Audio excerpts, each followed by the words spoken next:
Good morning everyone, ব্লগে সবাই অনেক অনেক অনেক স্বাগত। আজকে দিনটা এখান থেকে শুরু করলাম। আজকে কী কী রান্না হবে তোমাদের সাথে ছোট্ট করে শেয়ার করি। আজকে তো খাসির মাংস হবে। আগে মাংসটা আজকে একটু সেদ্ধ করে নেব, সেদ্ধ করে নিয়ে পরে কড়াই চালানো। কীভাবে করবো, মশলাপাতি সবই হয়ে গেছে। এটা যখন রান্না করবো তখন দেখাবো। আর এদিকে কী রান্না হয়েছে তোমাদের সাথে একটু শেয়ার করি। এই যে মুগ ডাল ফোটা, আর এখানে ভাত হয়েছে, ভাতটা দেখালাম না। এখানে পটল ভাজা, কচু ভাজা, আর কি, আর এখানে হচ্ছে সকালের জন্য ডালিয়া। এই হচ্ছে আজকে খাওয়া দাওয়া। ঠিক আছে, সাথেই থাকো, আবার আসছি। মানে যে এখানে এটা মাংসটা এখন সেদ্ধ হবে, সেদ্ধ করে নিয়ে আমি কড়াইতে রান্না করবো। এখানে যে সিটি করতেছে, আর এটা সব দেখালাম তোমাদের, রেডি করা আছে। তোমাদের মাংসটা কীভাবে রান্না করতে হবে দেখাচ্ছি। তোমার এখানে তো বাসন দিতে মাঝে নিতে এই যে মাংসটা আমি হলুদ লবণ দিয়ে সেদ্ধ করে নিলাম এখানে। আর এখানে কড়াই বসে দিয়েছি, এখন এক এক করে মশলাপাতি দিয়ে রান্না করব। পুরো প্রসেসটাই তোমাদের সাথে শেয়ার করি। আগে আমি আলু কটা ভেজে নেব, না ভাজলেও চলে, তাও আমি ভাজবো একটু আলু।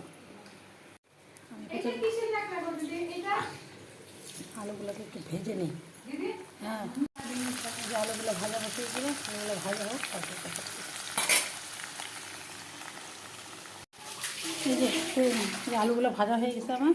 তেলের উপরে আমি তেজপাতা দিয়ে দেবো।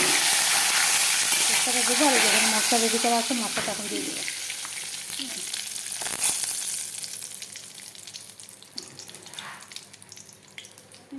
মশলাটা দিয়ে দেবো।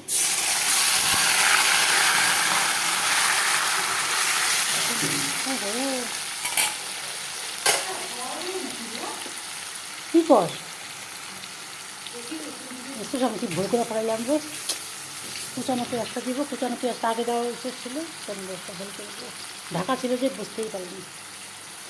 কুচানো পেঁয়াজটা আগে দেওয়া উচিত ছিল, তোমরা আমি ভুল হয়ে গেছে। কুচানো পেঁয়াজটা আগে ভাজা ভাজা হবে, তারপর এটা দিব, দেওয়া উচিত ছিল আর কি। ভুল হয়ে গেছে যখন, কিছু করার নেই। টমেটোটাও দিয়ে দিলাম, এখন এটাকে ভালো করে করে দিব।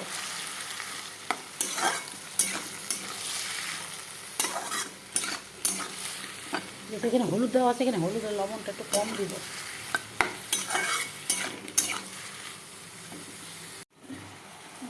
একদম মশলাটা যে কষতেছে কষু, তারপরে মাংস দিয়ে জল দিয়ে দেবে, বাড়ি ধোয়া জল সামান্য একটু জল দিয়ে দিলাম। এটা ভালো করে কষবে।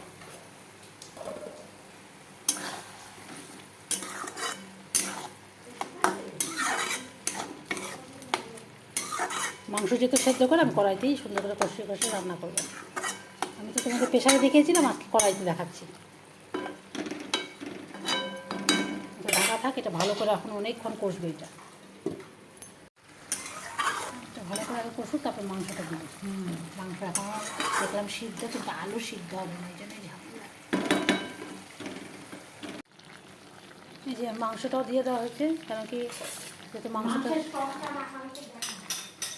এই যে কড়াইতেই আজকে সিদ্ধ হবে, যেহেতু আলুটাও সিদ্ধ হবে, আর মাংস তো সিদ্ধ করাই আছে, আলুটা তো ভালোই আছে দেখো। আর এখানে যে মাংসের স্টকটা আছে, এটা হচ্ছে পরে ঝোলের হিসাবে ব্যবহার করা হবে। যে এটা খুবই ভালো।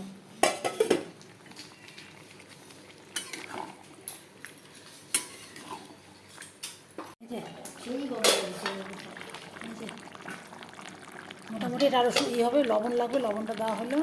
আর এটাই হবে, আর একটু শুকাবে। ভাবতেছি একটু কষা কষা করে করবো, সেই জন্যই যে কড়াইতে রান্না করা।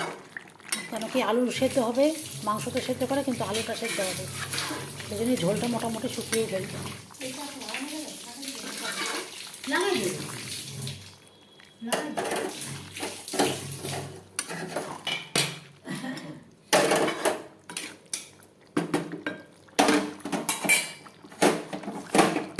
প্রকৃত মাংস রান্না করতে গেলে অনেক টাইম লাগে, প্রেসারে রান্না করলে ফটাফট। ফাইনাল একটু দেখে দিলাম, ভাবলাম যে কষা কষা করবো, কিন্তু একটু ঝোল না রাখলে হয় না। হিসাবে দেখো তো, গাদ গাদা হয় না, যে এরকম বিয়েবাড়ি মাংসগুলো এরকম ওরকম হচ্ছে। একটা তোমাদের দেখে দিলাম। ঠিক আছে বন্ধুরা, আজকের মতো ভিডিওটা এখানে শেষ করছি। কালকে আবার নতুন ভিডিও নিয়ে তোমাদের সামনে আসার চেষ্টা করবো। আজকে পুরোটা রেসিপিটা তোমাদের সামনে শেয়ার করলাম। আজকের মতন টাটা।